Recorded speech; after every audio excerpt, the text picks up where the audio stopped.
Hello बच्चों, welcome to my channel Play with Maths. I am Pooja Nautiyal and on my channel I make videos for class 10th students in which I cover full NCERT book as Hello बच्चों, welcome back to my channel.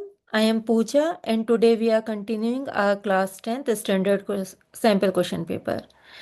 So today we are continuing the sample paper and diving into the next question step by step, concept by concept. So right now we are doing question number 29. So in this question it is given that if sin theta plus cos theta equal to root 3, then prove that tan theta plus cot theta equal to 1. तो देखिए सबसे पहले जो हमें proof करना है tan theta plus cot theta equal to 1, इसको हम साइन और कॉस में कन्वर्ट करेंगे। देखेंगे कि क्या एक्चुअली हमें प्रूफ क्या करना है, क्योंकि जो हमें दिया हुआ है, जो हमें गिवन है, वो साइन और कॉस में दिया हुआ है। ठीक है, तो देखिए tan theta is sine theta upon cos theta plus cot theta is cos theta upon sine theta, this equal to 1। ये प्रूफ करना है। एलसीएम और ले लेते हैं। इसका एलसीएम क्या आएगा? Cos theta into sine theta. It means आपको इधर मल्टीप्लाई करना है कॉस थीटा से और इधर मल्टीप्लाई करना है साइन थीटा, सॉरी, इधर मल्टीप्लाई करना है साइन थीटा से और इधर मल्टीप्लाई करना है कॉस थीटा से। तो ये हो जाएगा sine square theta plus cos square theta equal to 1। That is हमें क्या प्रूफ करना है? 1 upon cos theta sine theta equal to 1। जब आप इसको क्रॉस मल्टीप्लाई करेंगे तो हमें cos theta into sine theta equal to 1 proof करना है एक्चुअल में।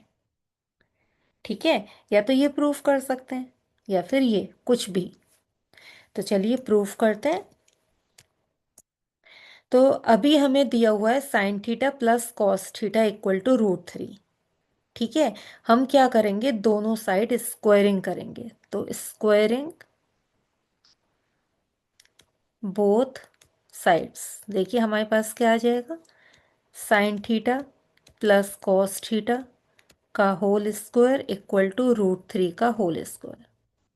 तो ये हो जाएगा A square, A plus B का whole square, that is A square plus B square plus 2ab।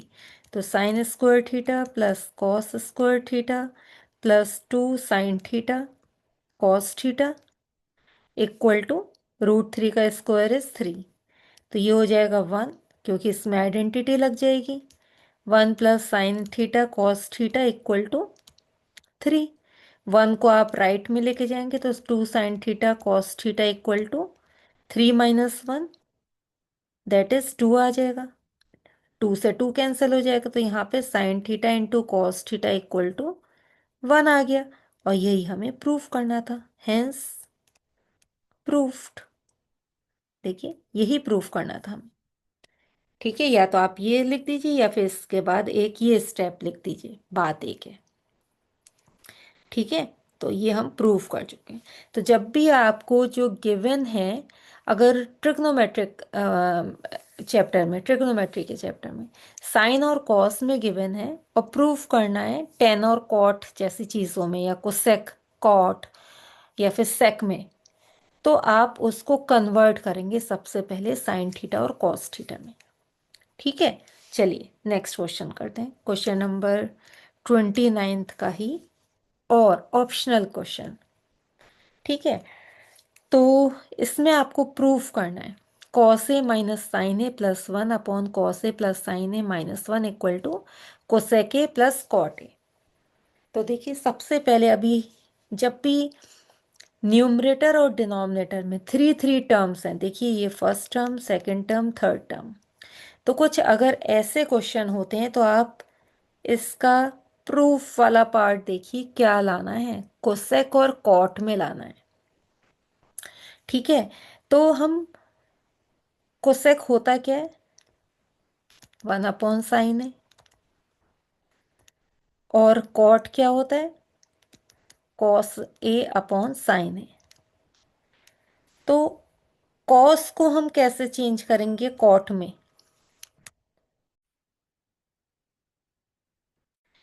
तो हम cos A minus sine A plus 1, को साइन ए से डिवाइड करेंगे, मीन्स न्यूमरेटर को, और जो डिनोमिनेटर है उसको भी हम साइन से ही डिवाइड करेंगे।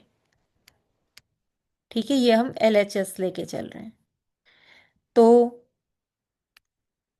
cos upon sine A is cot A, minus sine upon sine A is 1, plus 1 upon sine A is cosec A. तो देखिए हमने पूरी इक्वेशन को कॉट और कोसेक में कन्वर्ट कर दिया।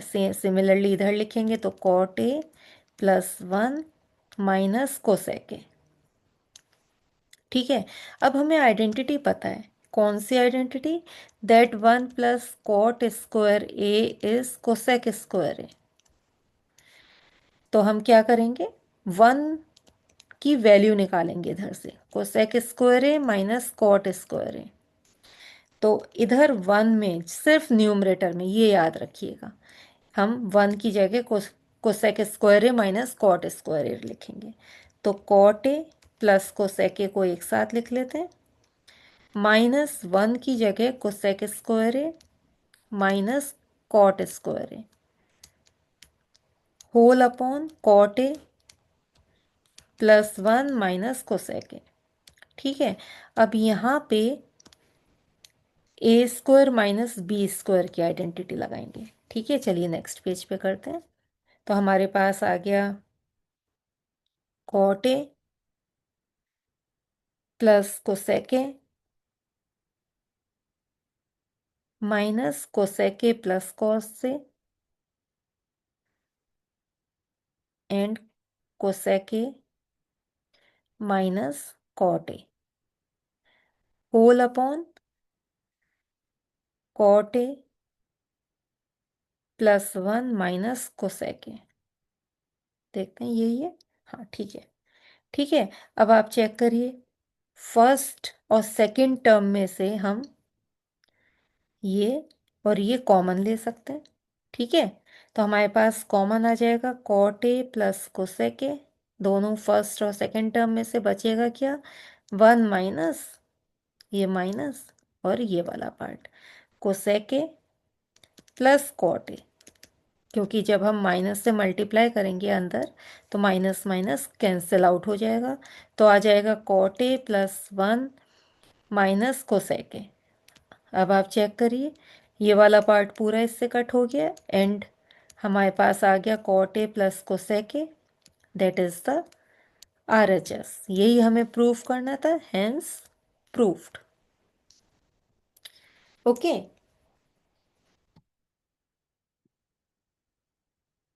चलिए नेक्स्ट क्वेश्चन करते हैं। So question number 30। So, in this question, on a particular day, Vidhi and Unnati couldn't decide on who would get to drive the car. They had one coin each and flipped their coin exactly 3 times. The following was agreed upon. If Vidhi gets 2 heads in a row, she would drive the car. If Unnati gets a head immediately followed by a tail, she would drive the car. Who has greater probability to drive the car that day? Justify your answer. तो देखिए, सबसे पहले उन्नति और विधि ने decide किया कि उस दिन ड्राइव कौन करेगा। तो उन्होंने कॉइन फेंके, फ्लिप किए कॉइन्स एग्जैक्टली 3 टाइम्स। ठीक है, एग्जैक्टली 3 टाइम्स को एक कॉइन को फ्लिप किया। तो उसके आउटकम्स क्या क्या हो सकते हैं, देखिए, क्या पता तीनों बार जब उन्होंने फ्लिप किया कॉइन को तो क्या पता तीनों बार हेड आए, क्या पता तीनों बार टेल आए, 2 बार हेड आए तो इसकी 3 प्रोबेबिलिटी होती हैं, HTH एंड THH। और अगर 2 बार टेल आए तो इसकी भी 3 प्रोबेबिलिटी होती है, TTH, THT एंड HTT। ठीक है, तो इस तरह से टोटल आउटकम्स कितने हो गए इसके, टोटल आउटकम्स 8, 3, 3 एंड 2, 8। ठीक है, अब फर्स्ट पॉइंट देखिए, if Vidhi gets 2 heads in a row. अब 2 हेड इन अ रो कहाँ पे हैं, 2 heads in a row, 2 heads in a row, 2 heads in a row. इसके आगे कुछ नहीं कहा है कि शुरू में आने चाहिए, बाद में आना चाहिए, कैसे भी, कुछ भी। If Vidhi gets two heads in a row she would drive a car. तो प्रोबेबिलिटी क्या हो गई विधि की कि वो ड्राइव करेगी कार? कितने आउटकम्स हो गए? 3 अपॉन टोटल आउटकम्स 8। तो विधि की प्रोबेबिलिटी कार को ड्राइव करने की कितनी हो गई? 3/8। अब second, if Unnati gets a head immediately followed by a tail, means पहले टेल आए फिर हेड आए, ऐसी कौन कौन सी आउटकम्स हो सकते हैं? तो देखिए, पहले हेड और फिर टेल। हेड, पहले हेड टेल, एक ये वाला हो सकता है, ये हो सकता है, ये हो सकता है। ठीक है, तो ये 4 आउटकम्स हो सकते हैं। ठीक है, क्या लिखा है इसमें देखिए, head immediately followed by a tail, means पहले टेल, उसके बाद जो फॉलो करेगा दैट इज हेड। तो टी एच कहाँ पे है? ये है, ये है, ये और ये। तो प्रोबेबिलिटी उन्नति की क्या हो गई कि उन्नति ड्राइव करेगी कार, दैट इज 4/8। ठीक है, हु हैज ग्रेटर प्रोबेबिलिटी? अब विधि की प्रोबेबिलिटी है 3/8, उन्नति की प्रोबेबिलिटी है 4/8। किसकी ग्रेड ज्यादा प्रोबेबिलिटी है? 4/8, उन्नति की। ठीक है, उन्नति की प्रोबेबिलिटी ज्यादा है। तो आप आंसर लिख देंगे, Unnati has greater probability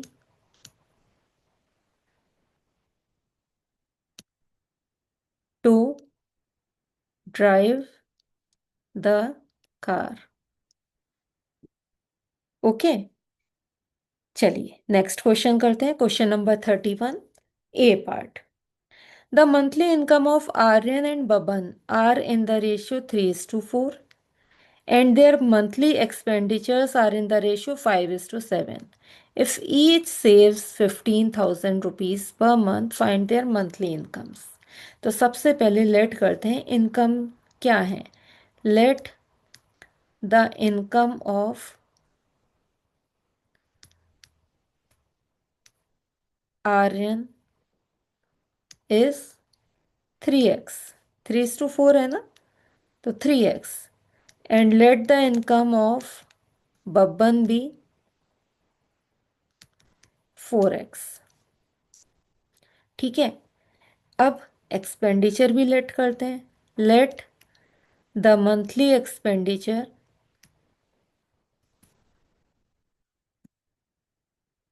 of Aryan be 5:7 है, तो वाई मान लेते हैं एक्सपेंडिचर, और आर्यन का एक्सपेंडिचर 5y, ऐसे ही बबन का एक्सपेंडिचर 7y। ठीक है, अब आप देखिए सेविंग कितनी हो रही है, 15,000। एक एग्जाम्पल लेते हैं सबसे पहले। मान लीजिए आपको 1,000 रुपीज पॉकेट मनी मिल रही है, ये आपकी क्या हो गई? इनकम। ठीक है, आप इसमें से 700 रुपीज खर्च कर रहे हैं, एक्सपेंडिचर हो गया ये आपका। ठीक है, सेविंग कितनी हुई? 1,000 आपकी इनकम है, 700 खर्च कर रहे हो, तो 300 रुपीज हो गई। आपने क्या किया, 1,000 में से 700 को माइनस कर दिया, तो सेविंग आ गई। This is your saving. It means income में से अगर आप एक्सपेंडिचर को माइनस कर दें तो सेविंग आती है। आर्यन की इनकम कितनी थी? 3x। आर्यन का एक्सपेंडिचर कितना था? 7y, sorry 5y। सेविंग कितनी है? 15,000। सिमिलरली बबन की इनकम 4x है, बबन की एक्सपेंडिचर 7y है, सेविंग 15,000 है। तो ये आपकी दो इक्वेशंस बन गई। अब आपको इसमें से एक्स और वाई निकालना है। ठीक है, तो आप उसके बाद मंथली इनकम निकाल सकते हैं। बल्कि मंथली इनकम एक्स में है, तो इन दोनों में से आप सिर्फ एक्स को निकालिए और आंसर आ जाएगा। आप 3x और 4x की वैल्यू निकाल दीजिए। ठीक है, तो चलिए दोनों इक्वेशंस को सॉल्व करते हैं। 3x -5y इक्वल टू 15,000 है एक, और दूसरी है 4x -7y इक्वल टू 15,000। ठीक है, अब इसको किस तरह से सॉल्व करेंगे? सब्स्टिट्यूशन से कर सकते हैं, एलिमिनेशन से कर सकते हैं। मैं एलिमिनेशन से करूंगी। एलिमिनेट किसको करूंगी? y को। ठीक है, क्यों? मुझे x चाहिए, तो इस इक्वेशन को पूरा मैं मल्टीप्लाई करूंगी 7 से, और इस इक्वेशन को मैं मल्टीप्लाई करूंगी 5 से। तो जब आप मल्टीप्लाई करेंगे तो आ जाएगा 7 3 × 21x -35y इक्वल टू 105। 15 7 × 105 और 000। ठीक है,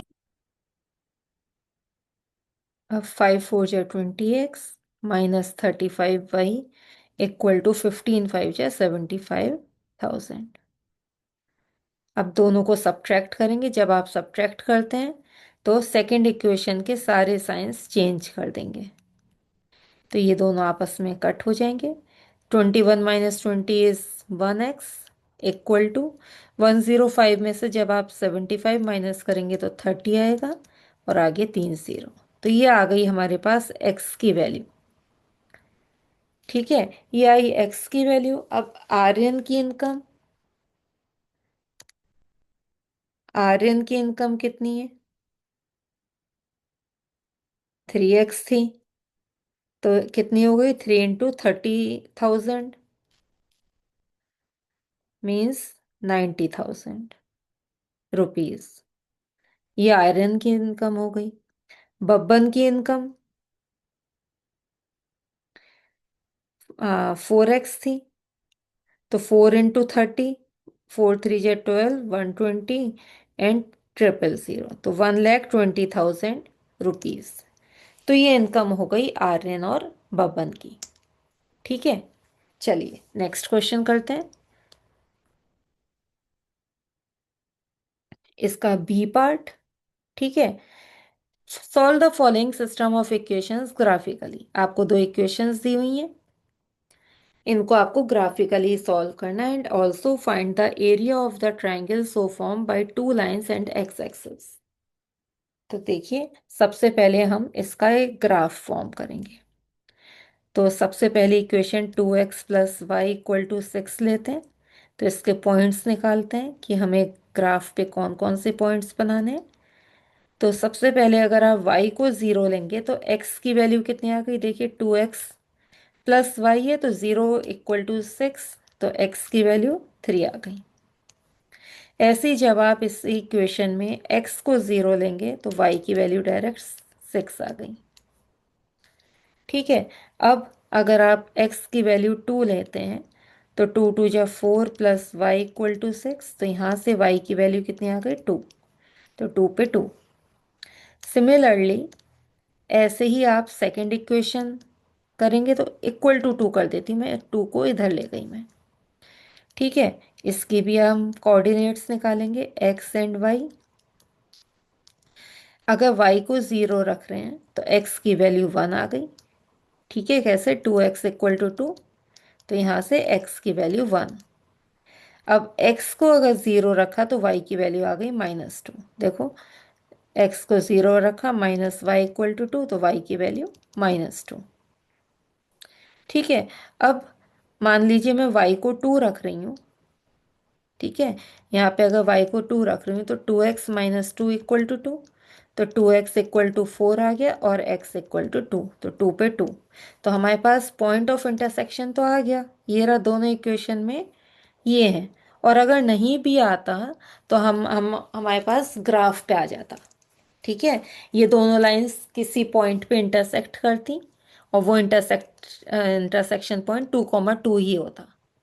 अभी तो हमने 3 पॉइंट्स निकाल लिए, अगर आप 2 भी पॉइंट्स निकालेंगे तो एक स्ट्रेट लाइन इजीली फॉर्म हो सकती है 2 पॉइंट से। ठीक है, हम अपने अपने आप को सेटिस्फाई करने के लिए, या फिर और अच्छे से क्वेश्चन को सॉल्व करने के लिए हम 3 पॉइंट्स निकालते हैं, लेकिन बेसिकली 2 पॉइंट्स से आपकी एक लाइन फॉर्म हो जाएगी। ठीक है, तो चलिए अब हम इन दोनों लाइंस को ग्राफ पे बनाते हैं।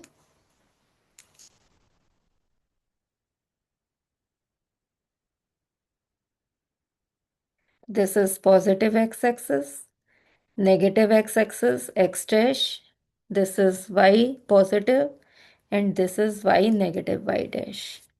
ठीक है, और यहाँ पे है this is 1 2 3, this is -1 -2, this is +1 +2 +3, यहाँ पे -1 -2 एंड -3। तो हमारा सबसे पहला पॉइंट था 3,0। 3,0 इज दिस पॉइंट। ठीक है, सेकेंड पॉइंट वॉज 2,2, ये रहा पॉइंट। थर्ड पॉइंट था 0,6। तो 0,6 कहीं यहाँ पे ऊपर जाके बनेगा, लेकिन अभी 2 पॉइंट्स बन चुके हैं हमारे पास, तो हम इसी को लेके आगे शिफ्ट करेंगे। कुछ इस तरह से जाएगा ये पॉइंट। ठीक है, जहाँ पे ये 2,2 है। अब नेक्स्ट लाइन बनाते हैं। Second line is 1,0। 1,0 ये रहा। सेकेंड पॉइंट 0,-2, 0,-2 ये रहा। और थर्ड पॉइंट 2,2। तो हमारी लाइन देखिए कुछ इस तरह से बनी। ये है हमारा पॉइंट ऑफ इंटरसेक्शन 2,2। अब हमें ग्राफ तो बन चुका है, अब हमें एरिया ऑफ ट्राइंगल भी निकालना है। So form by 2 lines and x axis, तो कौन सा पोर्शन हुआ जिसका एरिया निकालना है? 2 लाइन्स ये है एंड एक्स एक्सिस ये है, तो ये हमारा ट्राइंगल हो गया। ठीक है, तो हमें एरिया ऑफ ट्राइंगल निकालना है यहाँ पे। तो एरिया ऑफ ट्राइंगल कितना होता है? Area of triangle is half base into height. Base कितना है? देखिए ये बेस है, ये बेस है, एंड हाइट इतनी हाइट है। तो मेजरली ये हाइट है हमारी 2, एंड ये भी 2 है, बेस भी 2 है हमारा। तो हमारे पास हो गया इक्वल टू हाफ 2 × 2। तो 2 से 2 एक कट हो गया, तो 2 स्क्वायर यूनिट्स हमारा एरिया ऑफ ट्राइंगल आ चुका है। ठीक है, so that's all for today's video. If this helped you understand better, don't forget to like, share and subscribe my channel for more sample paper solutions, concept revisions and also for quiz challenges. And also you can drop a comment below telling me which topic you want next, and I will see you in my next video. Until then, keep learning, keep practicing. Thank you.